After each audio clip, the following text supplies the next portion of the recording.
So, last time we were here, we started unpacking Jeremiah's famous temple sermon.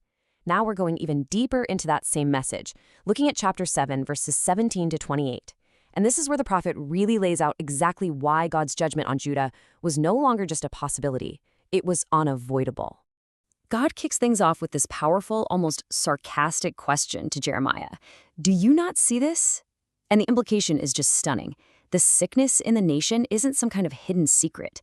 No, it's out in the open, on full display in the cities and in the streets for anybody and everybody to see. This isn't a private failure. It's a very public, undeniable rebellion. All right, so that's what we're going to explore first, just how completely normal this idolatry had become. It had literally woven itself into the fabric of daily life. It wasn't a secret sin anymore. It was a public celebration. Now, to really get the weight of this, you've got to understand the time period. We're talking about the late 7th century BC, during the reign of King Jehoiakim. And what's crazy is that the king right before him, Josiah, had led this massive religious reformation. But as soon as he was gone, all that progress was just undone. Pagan practices came roaring back. So this isn't just a failure, it's a complete regression. But this public sin had roots that went even deeper. It wasn't just some national policy, it had poisoned the most basic unit of society, the family. Rebellion was actually becoming a treasured family tradition, something passed down from parent to child. I mean, just listen to how Jeremiah describes this. It's a whole organized family event. The kids are out gathering wood, the fathers are lighting the fires, the mothers are kneading dough. Every single person in the family has a job to do. This is not accidental. This is a taught, organized system of idol worship happening right inside their homes. And who are they worshiping? The Bible calls her the Queen of Heaven. This was a really popular goddess, a fertility deity. You might know her as Ishtar from Babylon or Astarte from Canaan. People would make these special ritual cakes for her, probably shaped like stars or something, and offer them up hoping to get prosperity and protection in return.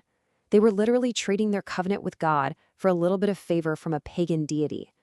Okay, and right here, the whole perspective just flips on its head.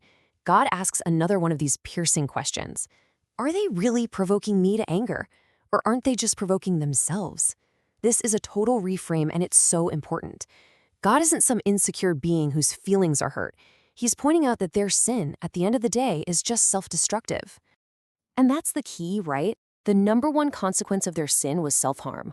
That phrase, confusion of their own faces, it means public shame, a loss of your identity as a nation, total humiliation. They thought they were rebelling against God, but really, they were just tearing themselves apart. So all of this is building up to the main argument of the whole sermon. The people were completely obsessed with religious rituals, but they had totally ignored the actual relationship that God was asking for. And God's response here? Oh, it is just dripping with irony. He says, go ahead, add your burnt offerings to your other sacrifices and just eat the meat yourselves. Now, a burnt offering was supposed to be completely consumed on the altar. It was totally for God. By telling them to just eat it, God is basically saying their worship is null and void. He's saying, these rituals of yours, they mean absolutely nothing to me anymore. And this chart just lays out the conflict so clearly. On one side, you have what the people are focused on, burnt offerings, sacrifices, all the external stuff. And on the other side, what was God's foundational command? Obey my voice. They were so busy with the how of worship that they completely forgot about the who and the why. And look, this wasn't some new rule God just invented. He makes it crystal clear that from the moment he brought them out of Egypt, the main thing was never about the sacrifices. It was always about hearing his voice and obeying. The relationship was the foundation. The rituals were just supposed to be an expression of that relationship, not a replacement for it. So now, Jeremiah kind of pulls the camera back. He shows that this isn't just a problem with this one generation. No, this deafness, this stubborn defiance, is a deeply ingrained historical pattern that's been going on for centuries. Wow, what a powerful and honestly tragic image. Instead of moving forward in their relationship with God, the nation had actually gone into reverse.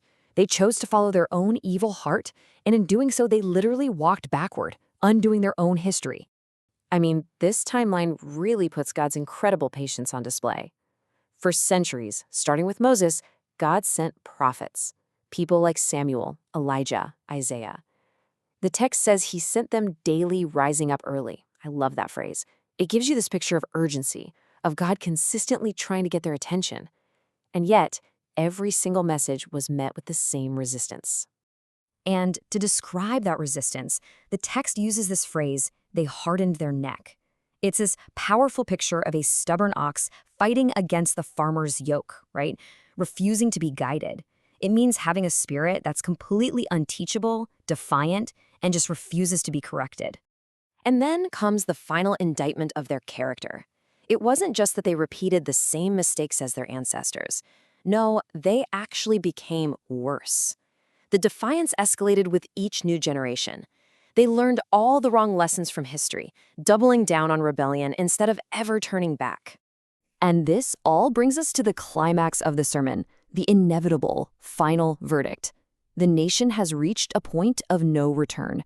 They've gotten to a place where the very concept of truth has just disappeared. And in what is just a heartbreaking moment, God has to warn Jeremiah himself about what's coming. He tells his own prophet, "You are going to speak all these words to them, but they will not listen to you. You're going to call to them, but they're not going to answer." The judgment is so certain that even the prophet's own message is destined to be rejected. And here it is, the absolutely devastating final verdict. Truth is perished. It's not just that they don't speak the truth anymore, it's at the very capacity for truth. To speak it, to hear it, to receive it, to even value it is gone. It has been cut off from their mouth. I mean, that is the spiritual death sentence of a nation. So what's the big takeaway here? This passage lays out a really clear and tragic path to collapse. It starts when rebellion is inherited, passed down as a tradition. From there, worship becomes hollow and meaningless. After that, the ability to even hear or care about truth just vanishes. And the final critical point is this: moral collapse always comes before national collapse. And this all leaves us with a really profound and timeless question to think about, one that echoes far beyond ancient Judah. What happens to any society in any era when it loses its ability to hear, to speak, and to value the truth?